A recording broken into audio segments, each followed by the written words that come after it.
Di sebuah desa kecil di Aceh, bencana alam meruntuhkan sebuah gereja dan hampir memecah persaudaraan. Penolakan, ketegangan, dan ketakutan berubah menjadi dialog, air mata, dan gotong royong. Inilah kisah nyata bagaimana iman, kemanusiaan, dan keberanian mengalahkan perpecahan. Bencana alam itu datang tanpa aba-aba, menghantam sebuah desa kecil di Aceh dengan kekuatan yang melampaui kesiapan siapapun. Hujan deras, tanah yang bergerak, dan angin yang mengamuk mengubah pagi yang biasa menjadi mimpi buruk. Rumah-rumah roboh, jalan terbelah, dan jeritan minta tolong bercampur dengan suara alam yang murka. Dalam hitungan jam, desa yang sebelumnya hidup dalam rutinitas sederhana berubah menjadi hamparan puing dan kepedihan. Di antara bangunan yang hancur, satu pemandangan paling menyayat hati terlihat jelas. Sebuah gereja kecil milik warga Kristen berdiri rata dengan tanah. Bangunan sederhana yang selama ini menjadi tempat berdoa, bernyanyi, dan berharap kini hanya tersisa kayu patah dan dinding runtuh. Salib yang biasanya tegak kini tergeletak miring, tertutup lumpur, seolah ikut merasakan luka yang dialami jemaatnya. Tangis pecah di sekitar puing gereja itu. Para orang tua memeluk anak-anak mereka erat-erat, sementara beberapa jemaat berdiri terpaku, tak mampu berkata-kata. Gereja bukan sekadar bangunan ibadah, melainkan simbol perlindungan batin dan kebersamaan bagi komunitas kecil itu. Kehilangannya terasa seperti kehilangan rumah kedua, bahkan kehilangan arah hidup. Bagi warga Kristen yang hidup sebagai minoritas, bencana ini membawa ketakutan berlapis. Selain harus memikirkan tempat tinggal dan keselamatan keluarga, mereka dihantui kecemasan lain yang lebih sunyi. Kemana mereka akan beribadah? Apakah mereka masih memiliki ruang untuk menjalankan iman mereka di tengah situasi yang serba tidak pasti? Doa-doa yang biasanya terucap lantang kini seakan menggantung di udara. Beberapa jemaat berkumpul di bawah langit terbuka, memanjatkan doa dengan suara bergetar. Tidak ada bangku, tidak ada atap, hanya iman yang tersisa sebagai pegangan terakhir. Di wajah-wajah mereka terpancar kelelahan, duka, dan harapan yang rapuh namun belum sepenuhnya padam. Kisah ini ditutup dengan keheningan yang menyayat. Desa itu sunyi, seolah masih berusaha memahami apa yang baru saja terjadi. Di tengah puing-puing dan ketakutan akan masa depan, komunitas kecil tersebut berdiri di persimpangan nasib, menunggu apakah setelah kehancuran ini, akan ada tangan yang terulur, atau justru luka yang semakin dalam. Pagi-pagi berikutnya, desa itu terbangun dalam kesunyian yang terasa lebih berat dari reruntuhan yang berserakan. Sisa-sisa bencana masih tercium di udara, sementara warga berusaha menyelamatkan apapun yang tersisa dari kehidupan mereka. Namun bagi komunitas Kristen kecil di desa tersebut, luka yang mereka rasakan bukan hanya fisik, melainkan juga batin yang dalam dan sunyi. Kehilangan gereja membuat mereka seperti kehilangan kompas. Tempat yang selama ini menjadi pusat iman, penguatan, dan penghiburan kini lenyap tanpa jejak. Setiap minggu yang biasanya diisi dengan nyanyian pujian kini berubah menjadi hari penuh kebingungan. Tidak ada lonceng, tidak ada altar, hanya pertanyaan yang terus berputar di benak mereka. Sebagai kelompok minoritas di wilayah mayoritas, rasa takut yang sebelumnya terpendam kini muncul ke permukaan. Beberapa jemaat mulai berbisik dengan suara pelan, khawatir apakah mereka akan diizinkan membangun kembali rumah ibadah mereka. Trauma bencana alam bercampur dengan kecemasan sosial yang tak pernah mereka ucapkan secara terbuka. Di malam hari, beberapa keluarga Kristen memilih berkumpul diam-diam di rumah yang masih berdiri. Lampu redup, doa dipanjatkan dengan suara tertahan, seolah takut harapan mereka terdengar terlalu keras. Iman diuji bukan oleh perbedaan keyakinan, tetapi oleh rasa tidak aman yang perlahan menggerogoti hati. Anak-anak bertanya dengan polos, kapan kita kembali ke gereja? Pertanyaan sederhana itu justru menusuk paling dalam. Para orang tua tak mampu menjawab, hanya mengelus kepala anak-anak mereka sambil menahan air mata. Mereka tahu, menjelaskan iman di tengah ketidakpastian jauh lebih sulit daripada menjelaskan kehilangan harta benda. Di luar komunitas kecil itu, kehidupan desa berjalan dengan ritme yang berbeda. Sebagian warga sibuk memperbaiki rumah, sebagian lain saling membantu tanpa banyak bicara. Namun ada jarak tak kasat mata yang mulai terasa. Jarak antara mereka yang yakin akan masa depan, dan mereka yang takut masa depan tak lagi memberi ruang. Kabar tentang gereja yang hancur mulai menyebar ke desa-desa sekitar. Reaksi yang muncul beragam. Ada simpati, ada keheningan, dan ada pula pandangan yang sulit ditebak. Bagi jemaat Kristen, Setiap tatapan terasa penuh makna, seolah menimbang apakah keberadaan mereka masih diterima sepenuhnya. Meski demikian, di tengah ketakutan itu, iman belum sepenuhnya padam. Seorang jemaat tua berdiri di antara puing gereja, memungut potongan kayu yang pernah menjadi bagian mimbar. Dengan suara bergetar ia berkata, "Bangunan boleh runtuh, tapi iman kita tidak." Kalimat sederhana itu menjadi bara kecil di tengah dingin ketidakpastian. Hari-hari berlalu dengan lambat. Setiap langkah terasa berat. Setiap keputusan terasa penuh risiko. Komunitas itu sadar, ujian terbesar mereka bukan hanya bertahan hidup setelah bencana, tetapi bertahan sebagai diri mereka sendiri, sebagai umat yang ingin beribadah dengan damai. Ketegangan yang belum menemukan jawaban. Di tanah mayoritas ini, iman komunitas kecil tersebut berdiri di persimpangan yang rapuh. Antara harapan dan ketakutan, antara keberanian dan keheningan, mereka menunggu apakah akan ada cahaya yang menembus awan gelap di atas desa mereka. Hari itu, ketika ketegangan masih menggantung di udara desa, sebuah kabar beredar pelan namun cepat, akan ada kunjungan penting. Awalnya dianggap angin lalu, sebab terlalu banyak janji yang biasanya berhenti di kata-kata. Namun pagi itu berbeda. Iring-iringan kendaraan memasuki desa yang masih berselimut puing, membawa sosok yang kehadirannya segera mengubah arah cerita. Mantan Presiden Joko Widodo datang tanpa kemewahan berlebihan. Ia melangkah di tanah yang masih basah oleh lumpur bencana, menyalami warga satu persatu, mendengar keluhan tanpa memotong pembicaraan. Bagi sebagian warga, kehadirannya terasa seperti mimpi di tengah kenyataan pahit yang belum selesai mereka cerna. Perhatian Jokowi tidak hanya tertuju pada jalan rusak dan rumah roboh, tetapi juga pada puing-puing gereja kecil yang hancur. Ia berhenti cukup lama di lokasi itu, memandang sisa bangunan yang menjadi saksi luka batin komunitas Kristen desa tersebut. Tatapan itu bukan sekadar formalitas, melainkan keheningan yang syarat makna. Bagi jemaat Kristen, momen itu menjadi detik yang menegangkan sekaligus penuh harap. Mereka berdiri dengan jarak, ragu antara ingin mendekat atau memilih diam. Selama ini, suara mereka sering tenggelam dalam sunyi. Namun kali ini, seseorang dari lingkar kekuasaan tertinggi negara berdiri tepat di depan luka mereka. Dalam pertemuan singkat bersama warga, Jokowi berbicara tentang kemanusiaan dan keadilan. Ia menegaskan bahwa bencana tidak boleh melahirkan diskriminasi baru. Semua warga berhak pulih, ucapnya tegas. Kalimat itu sederhana, namun bagi sebagian orang, terdengar seperti pengakuan yang selama ini mereka tunggu. Janji kemudian disampaikan, bantuan akan datang, pemulihan akan dilakukan, dan rumah ibadah yang hancur tidak akan diabaikan. Saat kata, pembangunan kembali, terucap, suasana mendadak berubah. Ada yang terdiam, ada yang saling berpandangan, dan ada pula yang menarik napas panjang, seolah tak yakin apa yang baru saja mereka dengar. Namun janji itu juga membawa gelombang lain yang tak kalah kuat.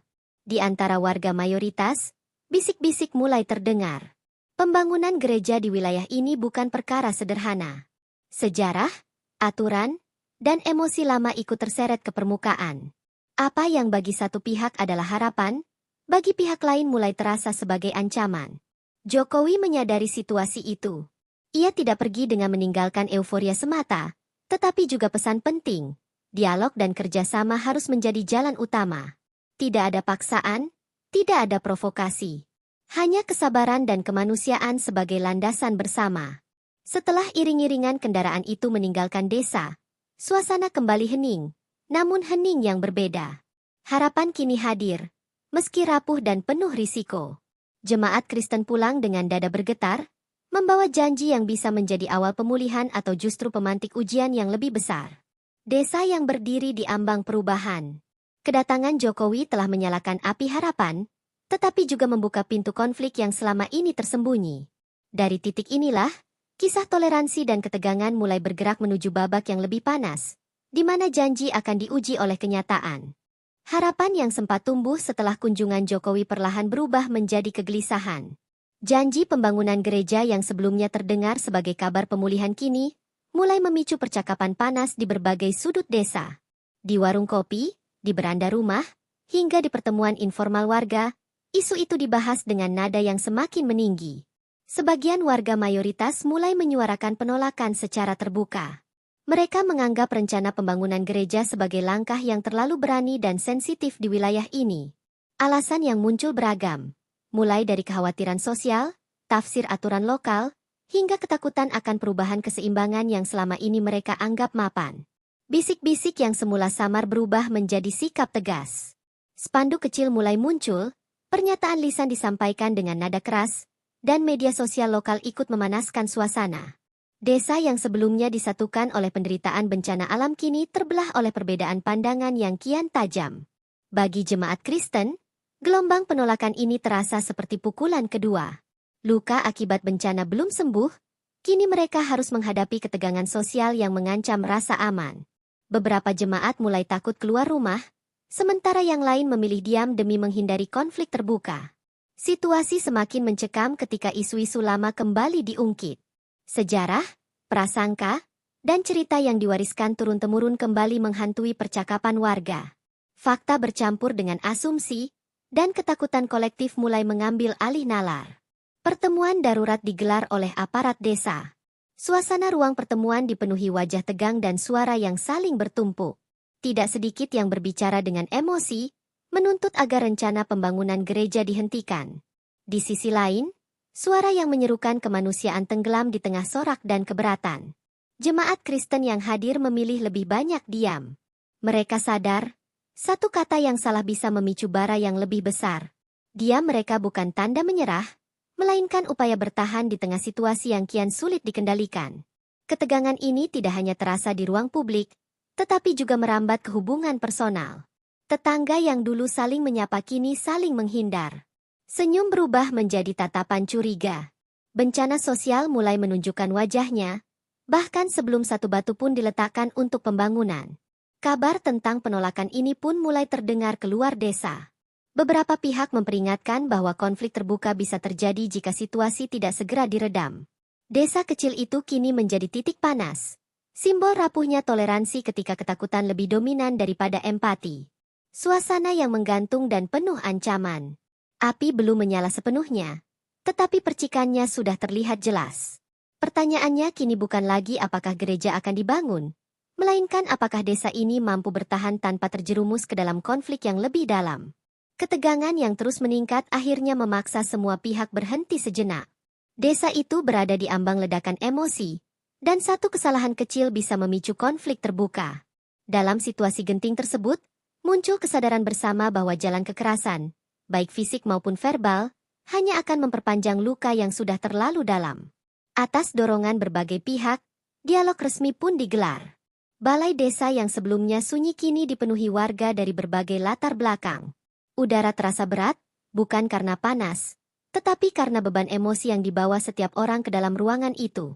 Wajah-wajah tegang menatap lurus ke depan, seolah siap mempertahankan keyakinan masing-masing. Perwakilan pemerintah daerah hadir sebagai penengah, membawa pesan yang pernah disampaikan Jokowi, kemanusiaan harus berdiri di atas perbedaan. Mereka menekankan bahwa bencana alam tidak memilih korban, dan pemulihan tidak boleh memilah siapa yang layak dibantu dan siapa yang tidak. Satu persatu suara warga disampaikan. Ada yang berbicara dengan nada tinggi, mengungkapkan ketakutan dan kekhawatiran mereka. Ada pula yang menangis, menceritakan trauma dan kehilangan. Dialog itu bukan sekadar adu argumen, melainkan luapan emosi yang selama ini terpendam dan tak pernah menemukan ruang. Ketika giliran jemaat Kristen berbicara, ruangan mendadak hening. Seorang perwakilan berdiri dengan tangan gemetar, suaranya pelan namun jelas. Ia tidak berbicara tentang hak atau tuntutan, melainkan tentang kehilangan, rasa takut, dan keinginan sederhana untuk beribadah dengan damai tanpa mengusik siapapun. Kata-kata itu menggema lebih kuat daripada teriakan. Beberapa warga mayoritas menundukkan kepala, tersentuh oleh kejujuran yang disampaikan tanpa amarah. Untuk pertama kalinya sejak isu ini mencuat, empati mulai menyelinap di sela-sela ketegangan. Dialog berlangsung berjam-jam, melelahkan namun perlahan membuka jalan. Kesalahpahaman diluruskan, rumor dipatahkan, dan prasangka dipertanyakan. Tidak semua pihak langsung sepakat, tetapi satu hal mulai disadari bersama. Konflik ini tidak sesederhana hitam dan putih. Seorang tokoh masyarakat kemudian berdiri dan berbicara tentang masa depan desa. Ia mengingatkan bahwa mereka semua telah melewati bencana alam yang sama, merasakan ketakutan yang sama, dan seharusnya belajar dari penderitaan itu, bukan saling menambah luka. Ketika pertemuan berakhir, Tidak ada tepuk tangan atau sorak kemenangan. Namun suasana berubah. Amarah belum sepenuhnya padam, tetapi bara yang semula membara kini mulai meredup. Dialog telah menahan api yang hampir menyala. Langkah kecil namun menentukan. Kata-kata telah menggantikan teriakan, dan mendengar menjadi lebih penting daripada menyerang. Di tengah bara konflik, dialog membuka celah, tipis namun nyata, menuju kemungkinan damai yang sebelumnya terasa mustahil. Pagi setelah dialog itu terasa berbeda. Desa yang selama berhari-hari diliputi kecurigaan kini diselimuti keheningan yang lebih jernih. Tidak ada sorak, tidak ada pernyataan kemenangan. Yang ada hanyalah rasa lelah kolektif, dan di baliknya, keinginan samar untuk memulai kembali tanpa saling melukai. Langkah pertama datang dari arah yang tak terduga. Seorang tokoh pemuda mayoritas mendatangi lokasi puing gereja, bukan untuk menolak, melainkan untuk melihat dengan mata kepala sendiri. Ia berdiri lama, menatap sisa bangunan yang hancur, lalu berujar pelan, "Ini juga luka akibat bencana." Kalimat singkat itu menyebar dari mulut ke mulut, menggeser cara pandang banyak orang. Tak lama kemudian, bantuan mulai mengalir, bukan dalam bentuk janji, melainkan tenaga. Beberapa warga datang membawa alat sederhana, cangkul, palu, dan gerobak. Mereka tidak banyak bicara. Mereka bekerja. Puing-puing diangkat, lumpur disingkirkan, dan lahan diratakan perlahan. Kerja sunyi itu berbicara lebih keras daripada perdebatan panjang sebelumnya. Jemaat Kristen menyaksikan dengan perasaan campur aduk. Ada haru, ada ragu, ada rasa tak percaya.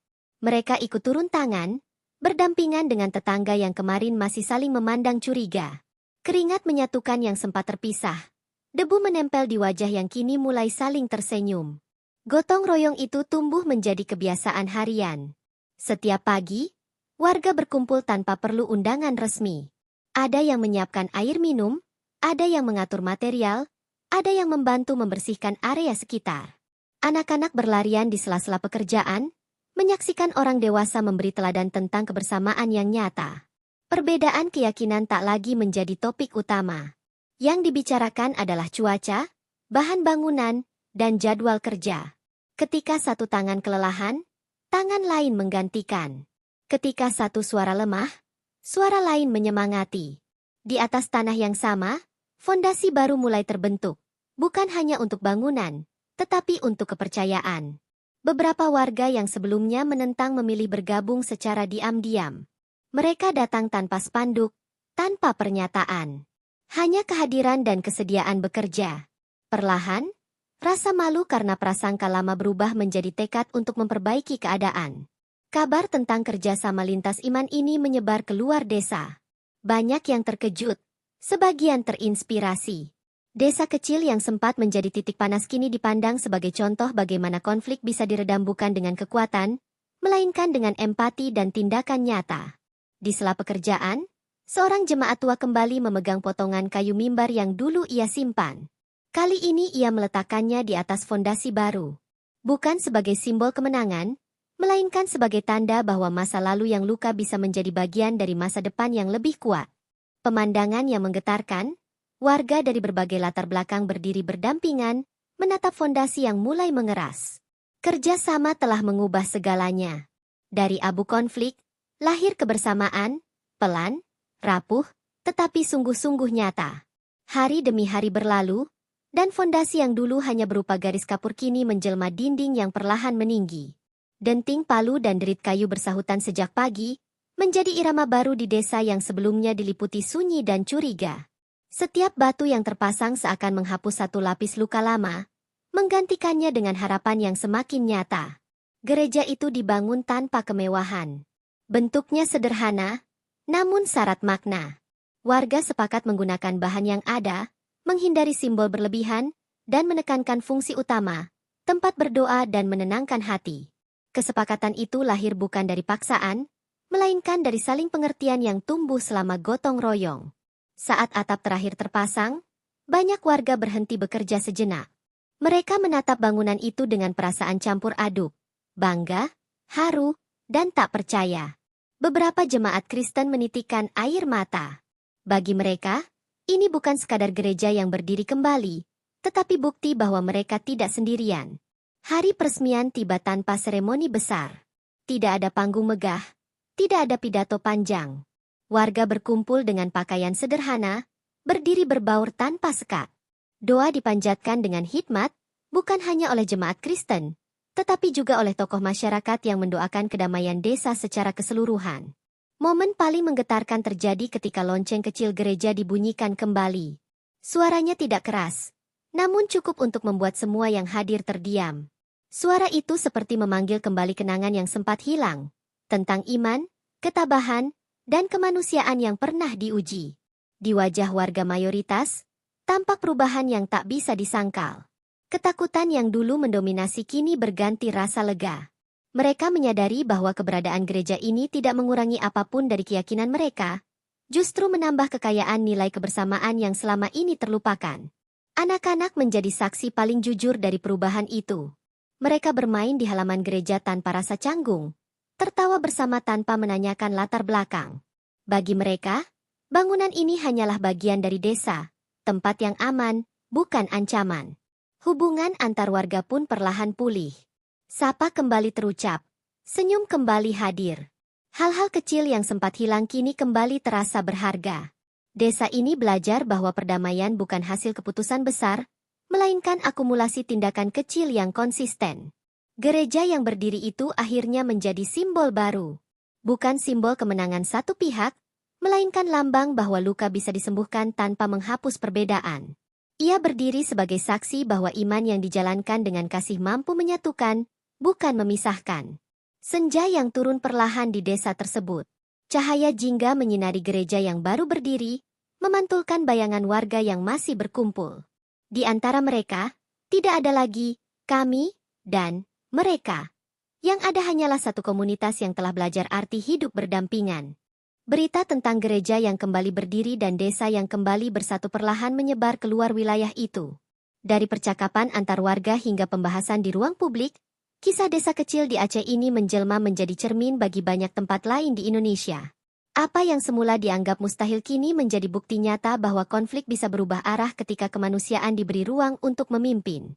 Desa tersebut tidak lagi dikenal sebagai lokasi bencana semata, melainkan sebagai simbol pemulihan yang utuh, fisik dan batin. Bekas luka alam memang masih terlihat, namun luka sosial yang sempat menganga justru menutup lebih cepat dari dugaan siapapun. Perubahan itu tidak datang dari satu tokoh atau satu keputusan, melainkan dari keberanian banyak orang untuk menahan ego dan membuka hati. Mantan Presiden Jokowi kembali disebut-sebut dalam berbagai diskusi sebagai sosok yang memicu perubahan arah. Namun warga desa sepakat, peran terpenting justru dimainkan oleh mereka sendiri. Janji dari pusat hanya menjadi percikan.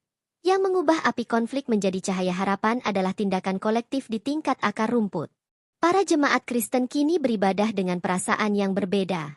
Doa mereka tidak lagi dipenuhi ketakutan, melainkan rasa syukur yang dalam. Mereka tidak hanya mendapatkan kembali gereja, tetapi juga mendapatkan rasa diterima. Sebuah kebutuhan batin yang tak bisa diukur dengan bangunan apapun. Di sisi lain, warga mayoritas juga mengalami perubahan perspektif. Mereka menyadari bahwa menjaga keyakinan tidak berarti menutup pintu bagi keyakinan lain. Justru dalam sikap saling menghormati itulah nilai agama menemukan makna paling luhur, menjaga martabat manusia.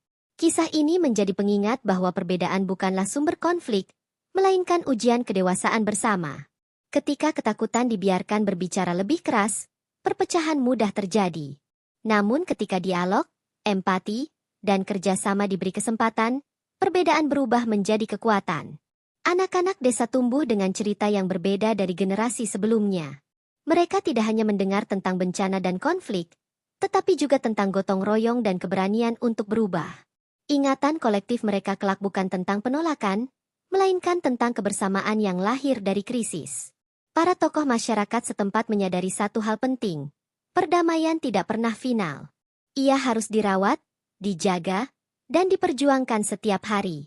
Gereja yang berdiri hari ini adalah simbol harapan.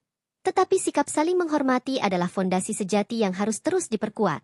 Dari desa kecil di Aceh ini, Indonesia kembali diingatkan tentang jati dirinya. Bahwa bangsa ini dibangun bukan di atas keseragaman, melainkan di atas kemampuan untuk hidup berdampingan dalam perbedaan. Ketika kemanusiaan dijadikan titik temu, Iman apapun menemukan tempatnya. Kisah dengan pesan yang menggema jauh melampaui batas desa. Bencana bisa menghancurkan bangunan, konflik bisa mengoyak hubungan, tetapi kasih, kesabaran, dan keberanian untuk berdialog mampu membangun kembali segalanya, lebih kokoh dari sebelumnya. Setelah gereja berdiri dan ketegangan mereda, desa kecil di Aceh itu tidak lagi sepenuhnya menjadi milik dirinya sendiri. Kisahnya menyebar, dari mulut ke mulut, dari layar ke layar, menjadi pembicaraan di luar batas wilayah. Apa yang bermula sebagai tragedi lokal kini menjelma narasi nasional tentang kemanusiaan, toleransi, dan keberanian untuk berubah. Media mulai berdatangan, mencatat setiap detail dengan sudut pandang yang beragam. Ada yang menyorot bencananya, ada yang menyorot konflik sosialnya, dan ada pula yang terhenti lama pada kisah gotong royong lintas iman. Desa itu kembali ramai. Kali ini bukan oleh teriakan ketakutan, melainkan oleh pertanyaan. Bagaimana semua ini bisa terjadi? Warga desa merespons dengan sikap sederhana. Mereka tidak merasa menjadi pahlawan. Kami hanya lelah bertengkar, kata seorang warga. Kalimat itu menjadi kunci untuk memahami perubahan besar yang terjadi. Bahwa perdamaian sering lahir bukan dari idealisme tinggi, melainkan dari kejenuhan terhadap luka yang terus berulang. Di tingkat yang lebih luas, kisah ini memicu diskusi serius tentang pemulihan pasca bencana. Banyak pihak mulai menyadari bahwa rekonstruksi fisik tidak pernah cukup jika tidak disertai rekonstruksi sosial. Gereja yang dibangun kembali menjadi contoh nyata bahwa pemulihan sejati harus menyentuh rasa aman, martabat, dan kepercayaan antar manusia. Jemaat Kristen merasakan perubahan yang belum pernah mereka alami sebelumnya. Kehadiran mereka kini tidak lagi terasa sebagai bayangan di pinggir desa. Mereka diundang dalam pertemuan warga, dilibatkan dalam keputusan bersama, dan diperlakukan sebagai bagian utuh dari komunitas. Rasa diterima itu perlahan menyembuhkan trauma yang tersisa. Sementara itu, warga mayoritas juga menghadapi refleksi batin yang mendalam. Banyak dari mereka mengakui bahwa ketakutan masa lalu lebih sering lahir dari ketidaktahuan. Melihat langsung dampak dialog dan kerjasama membuat mereka memahami bahwa toleransi bukan ancaman, melainkan pelindung bagi keharmonisan bersama. Anak-anak desa tumbuh dengan realitas baru. Mereka menyaksikan orang tua mereka berbeda pendapat, berdialog, lalu bekerja bersama. Kenangan itu membentuk pandangan hidup yang jauh lebih luas, bahwa perbedaan keyakinan bukan garis pemisah, melainkan bagian alami dari kehidupan bermasyarakat. Beberapa desa lain mulai belajar. Tokoh masyarakat datang untuk bertanya, bukan menggurui. Mereka ingin tahu bagaimana dialog dimulai, bagaimana emosi dikelola, dan bagaimana kepercayaan dibangun kembali. Desa kecil ini, tanpa menyadarinya, telah menjadi rujukan moral bagi wilayah lain yang menghadapi ketegangan serupa. Namun warga desa tahu, tantangan belum sepenuhnya usai. Perdamaian bukan garis akhir, melainkan proses panjang yang harus dijaga. Mereka sepakat untuk terus membuka ruang dialog, merawat kebersamaan, dan tidak membiarkan luka lama kembali menguasai narasi masa depan. Kesadaran yang kuat dan tenang, bahwa perubahan sejati tidak selalu lahir dari keputusan besar di pusat kekuasaan, melainkan dari keberanian komunitas kecil untuk memilih kemanusiaan. Dari Aceh, gaung itu menyebar, pelan namun pasti, mengajak banyak tempat lain untuk percaya bahwa damai selalu mungkin, bahkan setelah konflik terdalam. Waktu terus berjalan, dan desa kecil di Aceh itu perlahan kembali pada ritme kehidupan yang lebih tenang. Namun ketenangan kali ini berbeda, bukan ketenangan yang lahir dari kelelahan, melainkan dari kesadaran bersama bahwa mereka telah melewati sesuatu yang besar. Setiap sudut desa menyimpan ingatan tentang ketakutan, pertentangan, dan akhirnya keberanian untuk berubah. Gereja yang berdiri kini bukan hanya tempat ibadah, tetapi penanda sejarah. Setiap dindingnya mengingatkan pada hari-hari ketika puing dan prasangka sama-sama harus disingkirkan. Bagi jemaat Kristen, melangkah masuk ke dalam gereja itu selalu membawa getar emosi, bukan lagi rasa takut, melainkan rasa syukur yang dalam dan tenang. Di luar gereja, kehidupan sosial desa juga mengalami perubahan nyata. Musyawarah warga kini berlangsung lebih terbuka, lebih sabar, dan lebih menghargai perbedaan suara. Konflik kecil tetap ada, seperti di desa manapun, namun cara menyikapinya telah berubah. Dialog menjadi kebiasaan, bukan pilihan terakhir. Para tokoh masyarakat menyadari bahwa apa yang mereka lakukan telah meninggalkan warisan penting. Mereka tidak mewariskan cerita tentang kemenangan satu pihak atas pihak lain, melainkan kisah tentang pengendalian diri. tentang bagaimana menahan amarah seringkali lebih berani daripada meluapkannya. Generasi muda menjadi pewaris utama dari perubahan ini. Mereka tumbuh dengan contoh nyata bahwa perbedaan keyakinan tidak harus berujung pada jarak.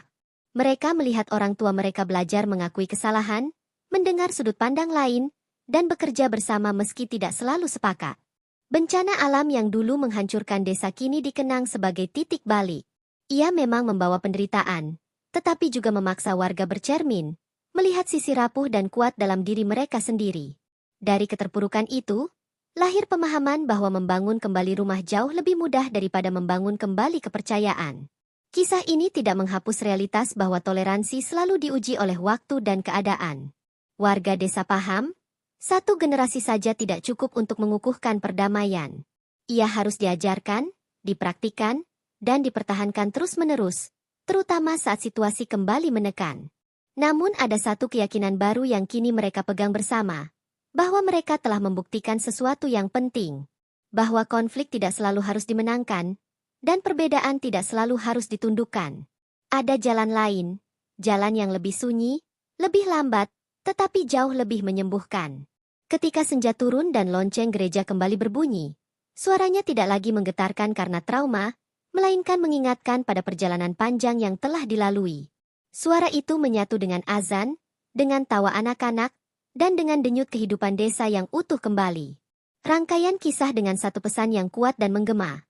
Perdamaian bukan hadiah yang jatuh dari langit, melainkan keputusan sadar yang diambil manusia, berulang kali, di tengah ketakutan dan perbedaan. Dan di desa kecil Aceh itu, keputusan tersebut telah diambil, menjadi warisan yang tak mudah runtuh oleh waktu. Waktu akhirnya menempatkan kisah desa kecil di Aceh itu pada jarak yang cukup untuk direnungkan. Luka-luka yang dulu terasa menganga kini telah mengering, meski bekasnya tetap ada sebagai pengingat. Desa itu tidak melupakan apa yang pernah terjadi, justru memilih menyimpannya sebagai pelajaran yang hidup, agar tragedi dan konflik serupa tidak terulang dalam bentuk apapun. Di setiap peringatan bencana, warga berkumpul bukan untuk membuka luka lama, melainkan untuk meneguhkan kembali janji bersama. Mereka mengenang hari-hari tergelap bukan dengan amarah, tetapi dengan kesadaran bahwa mereka pernah berdiri di tepi jurang perpecahan dan memilih untuk mundur bersama. Pilihan itulah yang kini menjadi fondasi moral desa. Gereja yang dulu runtuh kini berdiri sebagai saksi bisu perjalanan panjang itu. Ia tidak menjulang tinggi, tidak pula megah, namun memiliki makna yang jauh melampaui bentuk fisiknya. Setiap doa yang terucap di dalamnya membawa gema kerjasama, air mata, dan keberanian yang pernah menyatukan banyak hati. Hubungan antar umat beragama di desa itu tidak berubah menjadi sempurna, tetapi menjadi jujur. Perbedaan tetap ada, keyakinan tetap dijaga, namun rasa takut telah kehilangan dominasinya. Warga belajar bahwa hidup berdampingan bukan berarti menyamakan iman, melainkan menghormati kemanusiaan. Cerita ini kemudian menjadi rujukan di berbagai diskusi kebangsaan. Banyak yang menyebutnya contoh ideal, sebagian menyebutnya pengecualian. Namun bagi warga desa tersebut, semua label itu tidak penting. Yang penting adalah kenyataan bahwa mereka berhasil melewati ujian tanpa mengorbankan martabat siapapun. Di tengah berbagai isu yang terus menguji persatuan bangsa, kisah dari Aceh ini berdiri sebagai pengingat yang tenang namun kuat. Bahwa toleransi bukan konsep abstrak, melainkan keputusan sehari-hari, diambil dalam percakapan sulit, dalam kerja bersama, dan dalam keberanian untuk mendengar yang berbeda. Para orang tua kini menceritakan kisah ini kepada anak-anak mereka bukan sebagai dongeng heroik, tetapi sebagai peringatan. Bahwa kebencian bisa tumbuh cepat ketika ketakutan dibiarkan, dan perdamaian hanya bertahan jika dirawat dengan kesabaran. Generasi baru pun tumbuh dengan kesadaran itu tertanam sejak dini. Mantan Presiden Jokowi mungkin hanya singgah sebentar dalam kisah ini, tetapi jejak kemanusiaan yang ditinggalkannya menjadi bagian dari perjalanan desa. Namun yang lebih menentukan adalah apa yang dilakukan warga setelah sorotan berlalu. Ketika tidak ada kamera, tidak ada panggung, hanya pilihan-pilihan kecil yang menentukan arah masa depan. Kini, ketika desa itu kembali disebut orang, ia tidak lagi diingat karena bencana atau konflik, melainkan karena keberaniannya memilih jalan yang lebih sulit namun lebih bermakna. Jalan yang tidak menjanjikan kemenangan cepat, tetapi menawarkan penyembuhan jangka panjang. Mengikat seluruh kisah dengan satu pesan yang menggema jauh melampaui Aceh. Di tengah perbedaan, manusia selalu punya pilihan. Dan ketika kasih, kesabaran, serta kemanusiaan dipilih. Bahkan di saat paling gelap, maka dari desa sekecil apapun, cahaya dapat menyinari sebuah bangsa. Seiring waktu, kisah desa kecil di Aceh itu tidak lagi hanya dibaca sebagai rangkaian peristiwa, melainkan sebagai cermin yang memantulkan wajah bangsa. Banyak yang menemukan diri mereka di dalamnya. Ketakutan yang sama, prasangka yang serupa, dan harapan yang nyaris padam sebelum akhirnya diselamatkan oleh keberanian untuk berubah. Kisah ini hidup karena ia jujur tentang rapuhnya manusia. Di berbagai forum, kisah tersebut dikutip bukan untuk mengagungkan satu tokoh atau satu kelompok, melainkan untuk menegaskan satu pelajaran, bahwa krisis selalu datang berlapis. Bencana alam meruntuhkan bangunan, sementara bencana sosial menguji hati. Dan hanya dengan mengakui keduanya, pemulihan bisa benar-benar terjadi. Para pemuka masyarakat yang datang belajar ke desa itu sering pulang dengan satu kesadaran sederhana namun berat. Toleransi tidak lahir dari slogan, melainkan dari kerja sehari-hari yang melelahkan.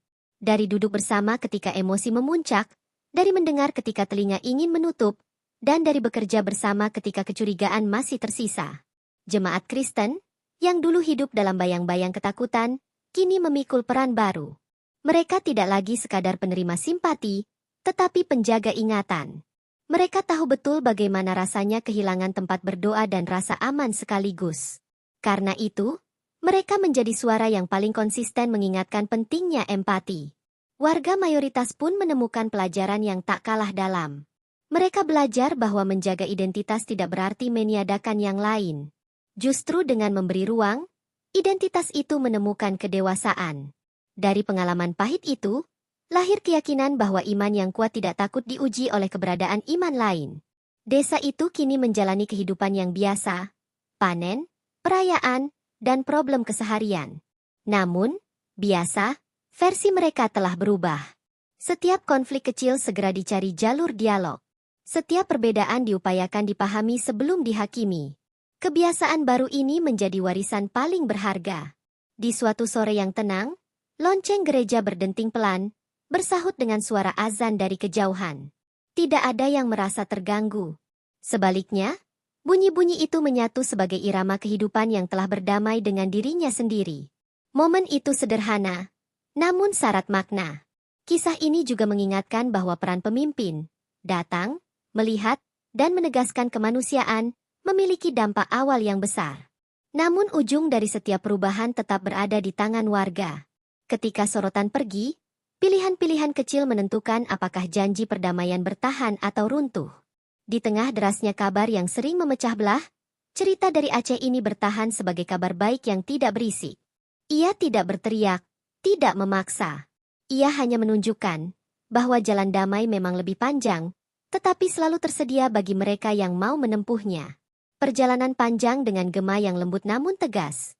Bangsa ini tidak kekurangan perbedaan, tetapi sering kekurangan kesabaran. Dan ketika kesabaran dipilih, sekali saja, lalu diulang, sejarah kecil pun mampu menorehkan arah besar. Dari desa itu, sebuah cermin dipasang. Terserah kita, berani atau tidak menatapnya. Beberapa bulan setelah kisah desa itu menjadi cermin bangsa, kehidupan berjalan nyaris normal. Namun justru di masa sunyi inilah ujian sejati datang. Tanpa sorotan media, tanpa kehadiran tokoh nasional, desa kembali dihadapkan pada kenyataan paling jujur. Perdamaian harus bertahan ketika tidak ada yang menonton. Sebuah isu kecil muncul, berawal dari kesalahpahaman sepele dalam pembagian bantuan desa. Percakapan ringan berubah menjadi bisik-bisik, dan bisik-bisik itu nyaris mengingatkan pada hari-hari gelap sebelumnya. Luka lama seperti mencoba bangkit, mencari celah untuk kembali berkuasa. Warga merasakannya. Ada kegelisahan yang tak diucapkan. Ada rasa takut bahwa semua yang telah dibangun bisa runtuh dalam sekejap. Gereja yang berdiri kokoh seolah kembali menjadi saksi bisu, menunggu apakah fondasi hati warga benar-benar lebih kuat dari fondasi batu. Namun kali ini, sesuatu berbeda. Mereka tidak menunggu amarah membesar. Tokoh-tokoh desa segera berkumpul, bukan untuk menyalahkan, melainkan untuk mendengar. Mereka belajar dari masa lalu bahwa konflik kecil yang diabaikan bisa berubah menjadi api besar. Pertemuan berlangsung tanpa suara tinggi. Nada bicara dijaga, emosi diakui, dan kesalahan disebutkan tanpa mencari kambing hitam. Warga Kristen dan mayoritas duduk dalam satu lingkaran, menyadari bahwa yang mereka pertaruhkan bukan sekadar keputusan administratif, melainkan masa depan bersama. Seorang ibu tua yang dulu menangis di puing gereja berdiri dan berbicara pelan. Ia mengingatkan bagaimana desa ini pernah hampir terpecah, dan bagaimana mereka bangkit dengan susah payah. Jangan biarkan luka lama memilih masa depan kita, ucapnya lirih, namun menghentak hati semua yang hadir. Kata-kata itu menenangkan ruangan. Ketegangan mencair, dan solusi sederhana ditemukan. Tidak ada pihak yang benar-benar menang, tetapi semua merasa diselamatkan. Perdamaian kembali